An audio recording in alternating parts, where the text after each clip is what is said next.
Telugu digital media network లో political కేటగిరీలో number 1 కేవలం 72 గంటల్లో 1,50,00,000 వ్యూస్ పైగా పాపులర్ టీవీ నెట్వర్క్. ఆంధ్రప్రదేశ్లోని విఐపి నియోజకవర్గాల్లో పాలకొల్లు ఒకటి. మెగాస్టార్ చిరంజీవి పోటీ చేసి ఓడిపోయిన ఆ నియోజకవర్గంలో ఎమ్మెల్యే నిమ్మల రామానాయుడు జెండా పాతడమే కాదు, ఎవరు పీకలేనంతగా పాతుకుపోయారు.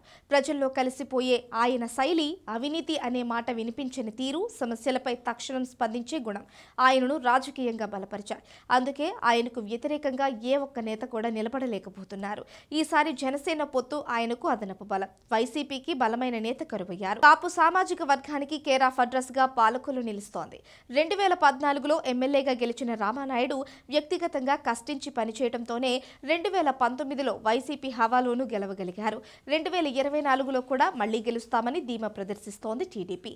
ఎమ్మెల్యే రామానాయుడు ప్రతిపక్షంలో ఉన్న నియోజకవర్గ వాసులకు అందుబాటులో ఉంటూ ప్రభుత్వ విధానాలపై పోరాటాలు చేస్తున్నారు. ప్రభుత్వం కంట్లో నలుసులా మారిన రామానాయుడిని కట్టడి చేయాలని వైసీపీ కూడా ఈ నియోజకవర్గంపై ప్రత్యేకంగా ఫోకస్ పెట్టింది.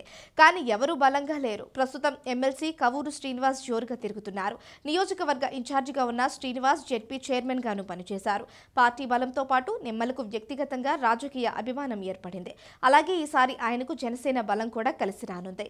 ఈ నియోజకవర్గంలో కాపు ఓట్లు గణనీయంగా ఉన్నాయి. మరోవైపు జనసేనాని పవన్ కు వ్యక్తిగతంగా మంచి ఇమేజ్ ఉంది. గత ఎన్నికల్లో జనసేన అభ్యర్థి 32,000 ఓట్లు తెచ్చుకున్నారు. కాపు సామాజిక వర్గంలో చాలా వరకు ఓట్లు జనసేనకే పడ్డాయి. అయినా టీడీపీ అభ్యర్థి నిమ్మల రామానాయుడుకు 17,000 ఓట్ల మెజారిటీ వచ్చింది. ఇప్పుడు టీడీపీతో పొత్తు ఉంది కాబట్టి పాలకులలో ఏకపక్ష విజయం ఖాయమని లెక్కలు చెబుతున్నాయి.